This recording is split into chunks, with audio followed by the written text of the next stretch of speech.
Welcome to your best post show ever, brought to you by the good folks at Twisted Tea. I have a request for you fans. We have 10 races to go in this series. Fans, please come gather around when we do our show. It's looking at 6:37 on my watch right now, so just estimate around that time for all the rounds. Come hang out. We used to have wildness pre-COVID. We need to bring it back. Come over to this truck about 6:30 to 7 every Saturday. That'll make it exciting. I'm Jason Weigandt here. In a moment, I'll be joined by our reporter for RacerX, Aaron Hansel, who talked to a bunch of riders post-race. But let's just catch our collective breath. What an unbelievable race day we had here. All the motos coming down to the wire. And Jason Anderson breaks through for his first ever in 12 years as a pro. First ever overall victory in Lucas Oil Pro Motocross, and barely. First of all, he beats Chase Sexton by 0.39 seconds in the first moto.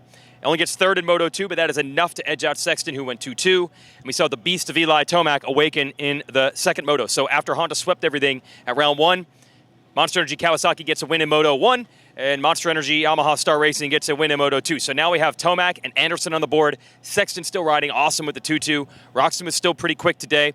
And maybe the KTM guys of Dunge and Crowley weren't quite where they wanted to be. They were chasing another solid run by Christian Craig. And in the 250 class, they had Jet Lawrence beat for sure, and somehow he still won.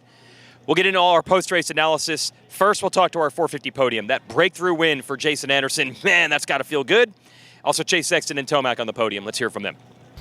Yeah, I mean, second moto was just way improved. You know, I was missing a couple lines versus Moto 1. There was that one double in the middle of the track over there by that big monster can. That was the one I was missing, losing a lot of time, and then just was riding a little bit tight, and that was it. So fixed some balance on the motorcycle for Moto 2. Kind of started in the same spot, but was able to move forward that time. And speaking of the track, yeah, it was still rough. It was still the typical square edge, tough to ride Hangtown.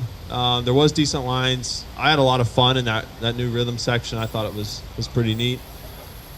And yeah, it did have decent moisture though, you know, and obviously overcast probably saved us there. Yeah, I think a lot of that comes from it being my started my third season. I started in the 450 class 2020, so this would be the start, like I said, the third season of me racing these guys. So I think the consistency is going to come, and hopefully we're starting to get into that now, because it was Supercross, inconsistent, started to find some towards the end, but man, I feel really comfortable. I feel good on the bike. Obviously it's not perfect, but I feel like I can push towards the end of the moto, where last year I think I lacked that. So both motos it was good. I got caught and passed both motos, but my fight was really good. So my starts have been really good. That also helps, and just been having fun. I think when you're up front and, like I said, you're feeling good on the bike, it's a whole different race. And for me, I can play with the track and enjoy it, and not be so death gripping the bike. So, but for me, yeah, just enjoying it, like I said, and it's gonna be a fun summer with these guys. With that last lap, I was like, I got up to third, and, you know, I was like 1-3. I was like, honestly, for some reason, I didn't even think that I got on the podium, or not on the podium, but got the win. And then I crossed the mechanics area. Mechanic said, "You did it," and I was like, "Did it?" Like he wouldn't put that if I didn't like win or anything. So I asked the flagger when I pulled off, and I was like, I was stoked. You know, it's for me, it's taken me 12 years to be able to get a win like this, and it's been a lot of work, and it feels good. It feels really good. Okay, so that is our 450 press conference. Aaron Hansel, it's time to make your debut. Aaron Hansel, NorCal's own, has been working for RacerX for, 11? Are we on 11 years now, Hansel? I don't know. Okay. I'd rather not know. You'll see his name and his byline quite a bit. We're finally putting him on video because he was actually a real reporter who talked to riders after the race. So you've already heard from our top three. Dungy and Crowley went over to Red Bull KTM. How do they feel about their days? Do you remember? You know, neither one of them seem like they're stoked on it. Okay. They don't seem like they're down. You know, they're both well aware of the situation. They're what they're jumping into. You know, Caroli's retired. Dungy's been retired for 6 years. So 6, 5, 6. Depends on what series we're talking about. Both are correct or wrong. Yeah. It's been a while. Yes. So, yeah, you know, you could see it with Dungy today. He's intense, and I asked him about that, if the intensity was more than he thought it would be. And he expected it to be intense, but He did admit that it's, those guys have progressed since he's been gone, and anytime you have to battle with someone like Tomac, you're going to deal with intensity. Yeah, no doubt. And Caroli, look, he kept telling us, we had a pre-race show yesterday. I haven't been doing 30-minute motos. I haven't been training like normal. This bike is totally different than the bike I ride in Europe because of the rules of the production frame I have to run here. So he's kind of admitting he's a little off the back, but at the same time, I don't think he's happy if he's not running up front. So he's in a real bind right now. Yeah, he mentioned that. He is missing some fitness, and he mentioned that he knows what it takes to be up front, what percentage, and he also said he's balancing that with not wanting to get hurt, twist a knee or something like that. Yep. So it's a balancing act for him. He mentioned that he's doing it for fun. It's a tough two to start out for him, and he here's something I didn't know. Did you know that he has asthma? No, I've not heard this. Breaking news. I didn't know that either. And he mentioned the only time that he's raced at Thunder Valley, because this third one's going to be rough for him too, his asthma drove him nuts, and he had a really tough time. And he said he's not looking forward to that this weekend. Yeah, that's Motocross the Nations 2010. And we now have seen his name pop up on the first 4 rounds, all the way through High Point in the entry list after he said he might only do the first 2. So that's good news. But, they weren't as close to the front as they were at Pala. So we're going to see which direction this goes. We're going to talk 250s here in a moment. And we'll also bring in Brandon Hartranft. So we'll take a quick break and I'll be back, talk to Brandon Hartranft, and then we'll get to our 250 class. You're going to get sprayed.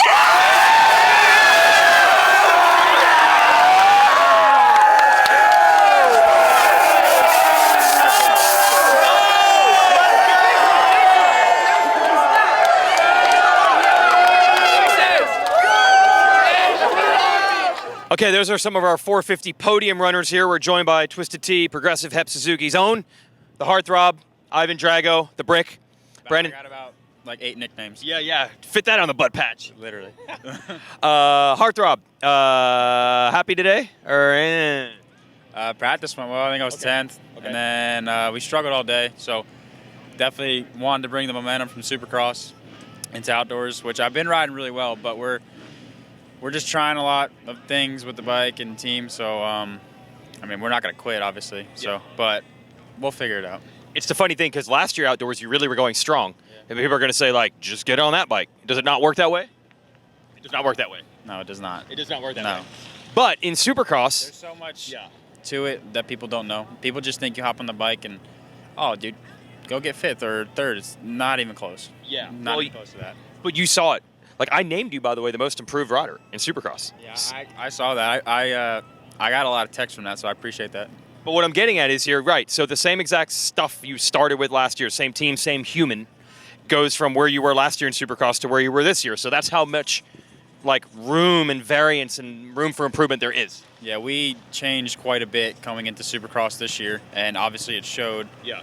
And we actually changed a lot coming into outdoors, and I wouldn't say it's not working. We're learning. We're trying stuff we've never even tried. So, like I said, we're learning. And all these other teams, every time we're out in the races or practicing, we're trying to learn and get better. So sometimes you got to go backwards, go forwards. Okay. Last thing, as a Jersey boy, what's this track like for you, dude? Oh my! Yeah, this is not it. think so. These first 3 are not it. Like last weekend was actually compared to this weekend was not bad. This track today, this ain't like Englishtown. No, we're missing out on some good dirt. This ain't it. This isn't a sand pit. Your videographer knows what I'm talking about. Oh, yeah. We're all Jersey here, all Jersey. We're going to talk 250 riders here in a minute. We'll take a brief break, and we'll get some scoops. Thanks, Hartranft. Thank you, guys. Yep.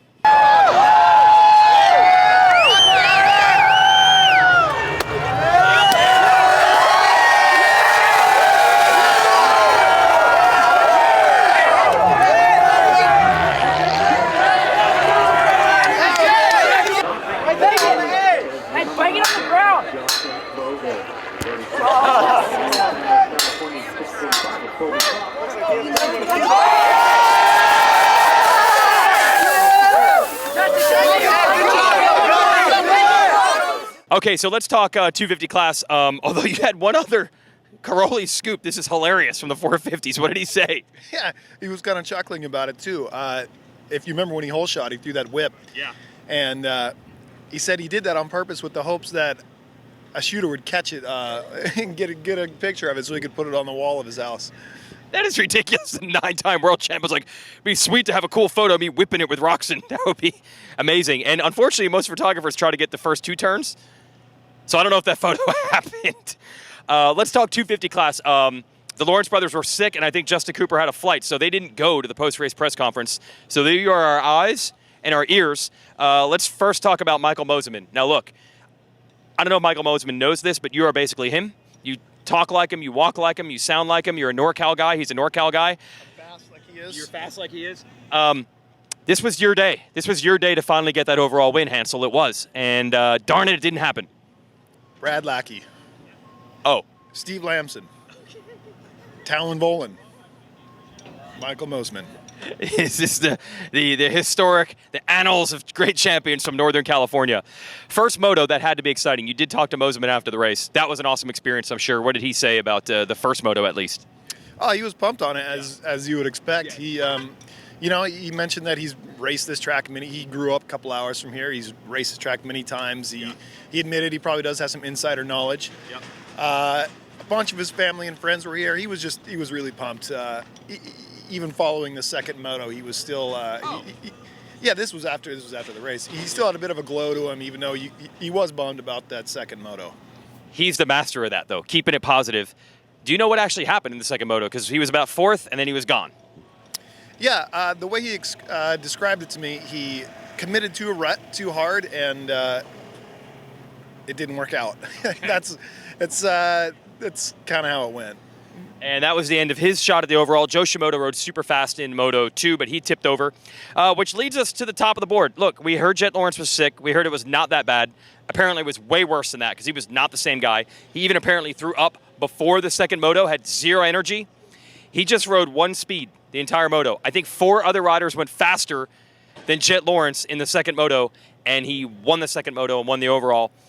Hansel, I think these guys are going to be bummed. This was their best shot. Like, he was vulnerable today. There were 4 or 5 riders that had the speed to beat Jet, and they didn't. They got to be bummed that they let it slip away. And Mosiman, unfortunately, is one of them. It's kind of how the ball bounces sometimes. Sometimes the fastest guy doesn't win. It's crazy like that. Yeah, absolutely. What's that saying? When it's your year, it's your year. Mm-hmm. So maybe it's Jet's second year in a row. I know we're only 2 rounds in, but it sure seems when stuff like today happens, like you said, this was their shot. Mosiman won that first moto. He's been on the cusp of breaking out. Yeah. He's not injured. He said he twisted his ankle, so he'll be fine for Thunder Valley. Yeah. So he'll be back. But, the guys really got to feel like they missed an opportunity today. Yeah. We'll see what condition the Lawrence brothers are in next week for Thunder Valley, because I guess Hunter was apparently under the weather as well, and he also tipped over after he had passed Jet. Everybody had their shot at Jet today, and they coughed it up.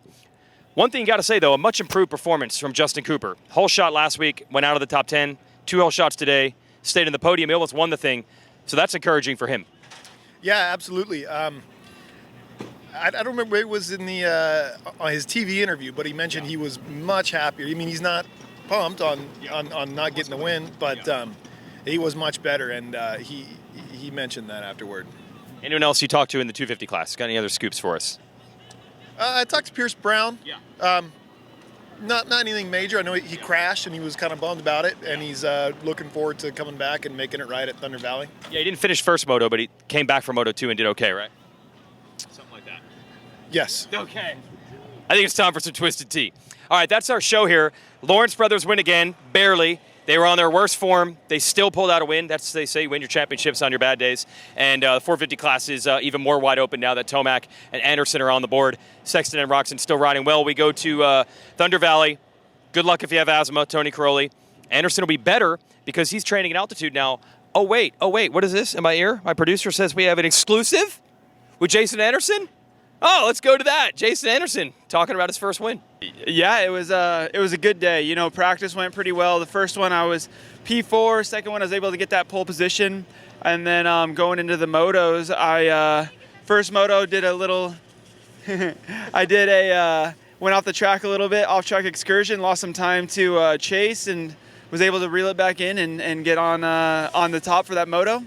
And the second moto I was pretty kind of like buried, but like still like 7, 8 or something like that. Was able to make my way up to third place, but it's a lot of energy to get all the way up to third. Passing those guys, it's you're passing, Caroli, Dunge, Kenny, it's a grind. So I was pumped to get it done. What was the heart rate and concentration like that last lap on the first moto? I mean, obviously, I'm sure you knew that Chase was right on you. So just tell me how everything that was going through that last lap. Yeah, the first moto. I mean, obviously, I came from a ways back and I passed him with like 3 laps to go. But the lappers were really, really tough, and I had to be smart. So honestly, I think that had me more stressed because I was able to I feel like I was able to gap him maybe a little bit. But the lappers made it really tough for me to stay concentrated on my lines and stuff like that I was taking, that I felt like I was, making time on him. And when you're the first guy that gets to him, they don't really know what's coming, And then, but that's part of the game. That's part of the craft. And I was definitely nervous coming to those last few corners, but we pulled it. All right, Hansel just slammed his Twisted Tea. Great job by Jason Anderson to get that win. There's no doubt he's going to be a contender throughout the year. We'll see at Thunder Valley. First moto, by the way, is going to be live. The first moto of the day is the 450 Moto 1. It'll be live on NBC. We'll have Ricky Carmichael in the booth. That's going to be really fun. Excellent job by Brock Glover today, who was in the TV booth with me. Really good times all around here. Banner summer set up, at least so far. So if you're anywhere near Colorado, come join us in person. And then come over to this truck and hang out with us when we do the best post show ever. We want the 2019 vibes back. We'll see you there.